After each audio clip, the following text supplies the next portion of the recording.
guys, I'm going to be doing a story time video. People have been asking for this type of video, asking how I met Daniel, and why not do it in a story time?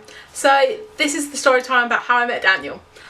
So basically I was in my 20s and I was living in Bracknell, and I was working at McDonald's. It's a fast food restaurant. If you don't know what McDonald's is, I'm pretty sure everyone knows what McDonald's is. So basically I was working there, and I was on a dating website which my friend set up for me, called Wendy. So Wendy, if you're watching this, hey girl. And I set it up at her house, and then basically I was on my break and I'm on a plane to fish, and a guy that messaged me was called Ginger or something like that on Plenty of Fish. You can do your name or just a username. I think he just did a username, and basically started talking to me. I said, hi, how are you? And we got talking. I basically then, off my break, I went back on afterwards, and we did exchange numbers very early on, which is a bit like, I'm not the type of girl to exchange numbers when I first meet someone online, but I did for a gamble, because I thought, what's the harm that could do? I was very young and I needed to make my own mistakes, so that's what I thought. And basically, I think he texted me saying, I said, I'm at work, I finished pretty late. He goes, would you like to meet up? I said, I finished work about 7 o'clock. He goes, well, he goes, I'm at a friend's, and I think it's like, he was at a friend's, I need to drop him off, and his friend lives close to Bracknell, so he could meet me. And he picked a time, like at 10 o'clock at night, and I was like, okay, that's fine. So my granddad actually picked me up after work, he didn't pick me up, I got a bus back home, which is basically what I used to travel on when I used to go by bike, walk my granddad, or I used to bus. So I got the bus back home, and basically I phoned up my granddad and said, Granddad, could you please pick me up at this time, because I'm meeting a guy for the first time and it's at Mill Pond. My granddad's like, yeah, sure, no problem, as long as you get that stuff, that's all I care about. My mum was a bit hesitant, first of all. I got dressed, I told my mum I was meeting a guy from online, and I was meeting him at Mill Pond at night. My mum was there like, oh my god, you've got to be careful. I don't want you basically going to meet this guy at night, because basically you're not surrounded by people. All you are surrounded by is a McDonald's sign, and that's it. So it's like, okay, be careful. My mum didn't like me going in the first place. I was like, okay, whatever. So my granddad picked me up about 10 o'clock, and basically he was meeting me, I think about 10:30, 11 o'clock, and about 10:30, I told him to pick me up at 10 o'clock. So my granddad picked me up and he drove me down there. He goes, would you like me to wait for you until he comes? I said, no, it's okay. Basically wait outside, it's fine, I'll be fine. My granddad said to me that day, you have to be very careful, because you know what people are like. I told my granddad, you and Nan met a stranger, but you technically knew each other. And he was like, yeah, fair enough, whatever, I'll go. So he went, but he told me to be very, very careful. My family was very protective of me going to meet someone out late at night, just because it wasn't surrounded by people. I was just meeting him late at night, which I don't expect anyone to do. It's my foolish mistake. If I know people are going to be like, oh my god, you're so stupid of what you've done and everything, but at the time I really didn't mind, because I was just younger and I wanted to see what he's like. So I waited at a bench, and basically this car came round, I think about 10:30, 11, came round and couldn't see me. Then I kind of went to the front of the entrance because someone was coming up.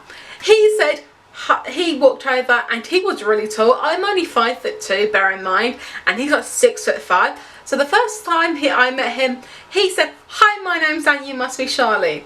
I was in shock, and all I could say, fuck me, you was tall. It was like, okay, right, okay, I didn't realise how tall I was. I said, I'm sorry, my name's Charlie, and he goes, I did look for you, but you weren't there. So I was just sitting on the bench. He went, oh, that's fine. I was very in shock, because I didn't realise what to say, and I was like, okay, this is going to be really weird. I just said, fuck me, you're tall, thinking in my mind, and I said, we can sit down. So we sat down, and all we talked about was with his work. So he talked about where he worked, what he was doing, and what he did that day, and everything. And I was like, okay, you're talking about work. What a great first time of a date where you talk about work. And I thought to myself, okay, that's fine.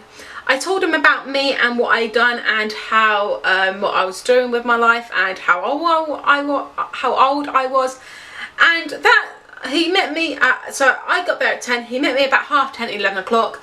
We sat there talking, and then out of the blue, he actually initiated a kiss.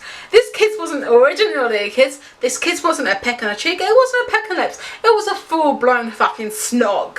I was there taken back, but I was like, yeah, okay, snog you, whatever.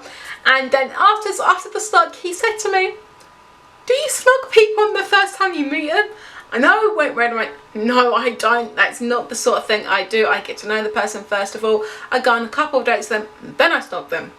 He's like, okay, it's like the first time for you. I said, yeah, it's practically the first time for me. I basically, it is the first time where I'm basically snogging you, and yeah. So then that came, so we sat on this bench, snogging, talking, and it went to 2 o'clock, like 2 o'clock in the morning. And I was like, oh, it's 2 o'clock in the morning. He's like, yeah. I said, I need to go home, so I'll walk home. He goes, no, Daniel is the type of person who doesn't let anyone walk home. He wants to drop them off to make sure they get home safely. He's not the type of guy just to basically drop you off, take you somewhere or meet you for the first time, and he's not the type of person to basically not let you go home by yourself in pitch black in the morning. I said, no, it's no trouble, I can walk home. He goes, no, you're getting in my car. So he walked to his car. I got in his car and I felt like very uneasy and go, oh my god, I'm in this guy's car. He's really cute. Now, Daniel, if you've ever met him, he is in my boyfriend tag and my Being Boozled tag. I'll link both of them down below if you'd like to know what he looks like. And basically, long story short, he ended up driving me home. I said, this is where I live. And we ended up, so he dropped me, so it was 2 o'clock, we got there at 2:15, and we ended up staying in the car until 3 or 4 o'clock in the morning. And basically it got a little PG in the car, basically not as PG as some would like. Some people thought, when I told this story, he goes, oh, you just kiss and snog, that's it. No, I ended up getting onto his lap in the car and snogging him there and then, which is something I don't do. I'm like, oh, I don't do this, it's not the type of thing I do, but it happened. And he had his engine on, he had the radio on, and basically afterwards I said I need to go. So he walked me to my door, and basically we snogged, opened door, I said goodnight, and I went upstairs. My mum was still awake. She went, oh my gosh, Sharon, you okay? I said, yeah mum, it's okay, I'm fine. I've met him, he's a lovely bloke, just go back to bed. So she went back to bed. She wanted to make sure I was okay, because she was thinking, oh my god, my daughter's out at night and meeting a guy, I want her to be safe. I don't want her to be missing, I want her to be at home at the minute. So I totally understood that. It was something that I understood. So I went back to my bedroom. I got a text, and this text is not normally a text that you'd normally get after the end of the date, after the end of the date meeting somebody. It said on the text, my car battery has gone flat. I was like, huh? I was like, oh, what? I was like, okay. So I took my keys and I went outside and I said, Dan, are you okay? And he went, yeah, my car battery's just, my car is just dead. It won't go anywhere. It won't start. It won't move. It's just dead. I was like, it's probably because of how much we actually went to his car and basically had the radio on. He goes, I'm going to move out of the way. So I said, okay, I'll help you. And I said, you can't actually leave it there because there are garages. Is where I used to live a house which is a block and had cars, and then I had garages, and he said I can put it out there in front of the garage. I said, you can't do that. I said, I would love you to put your car there, but the trouble is people need to get in and out of that garage and you're going to be blocking the way. And he went, you're right, this is ridiculous. He phoned AA. Now the trouble with AA, which I didn't know, and I was like, oh my god, he goes, my dad's going to find out. And I went, huh? What? What do you mean your dad's going to find out? What? He goes, my dad is an AA patrolman. I was like, shit. I was like, okay. He goes, but it won't be my dad, it'll be someone else. So he phoned AA and they said, so this time it was, he took me back to the house about between 3 and 4, and this time it was coming to 4 o'clock, and he phoned them and they go, we won't get there till 7 o'clock in the morning. I was like, he was like, I just have to stay. I said, okay, that's fine, I'll stay in the car. And he goes, if you want, you can go back in. I said, no, I'll stay with you because you've actually dropped me home and now your car's dead. I thought, no. So I ended up getting in the back seat and he wanted to go in the front. I said, no, I'm getting in the back seat to be more comfortable. Oh yeah. So in the car we started chatting and things started to get a little risque. I never had sex on the first date, please don't worry about that. If you do want to see a story time, I thought how when I first had sex, please like this video. But he ended up getting on top of me, and we ended up snogging so much, and basically he was really hard, and I was really like, oh my god, this is not, I've never had sex before, this is going to be thingy. And then we get a knock at the window. The car is already steamy, and it is the AA patrol guy. Knocked on the window at 7 o'clock, and basically he got out and I get out, and the AA guy's going, I'm here to check your battery to make sure you get home safely.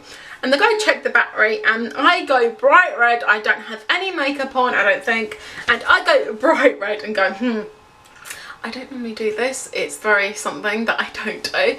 And basically what had happened is he checked the battery and going, yeah, I can put some juice on your batteries to let you get home safely and everything. And he goes, if you need a new battery, he goes, you can ring this number and hit Daniel was like, no, my dad's an AA patrolman, it's fine. I was like, okay. So literally I said goodbye, the AA patrolman went and he said goodbye to me, kissed me, he said goodbye. Now I said okay, that's fine, so he went home. I was literally still awake and I couldn't get back to sleep until he texted me. So it's really sweet at the end, because we actually did text each other from the time that he got home, from when he got home. We texted each other and we actually fell asleep on the phone together. Now that is how I met Daniel and my fiance, which we're now going for 4 years, and we're getting married this year. So that is how I met Daniel, and please give this a thumbs up if you like this, subscribe if you haven't, and please leave a comment down below of what is your first date, or the first time you're meeting someone, or your first date that you've ever had and actually just kind of gone out of proportion and not really needed. So guys, I hope you do enjoy this video, and please, as I said, like, subscribe if you'd like to, and I'll see you next time for my next video. Bye. Okay guys, this is my lunch. It is that Go Wild.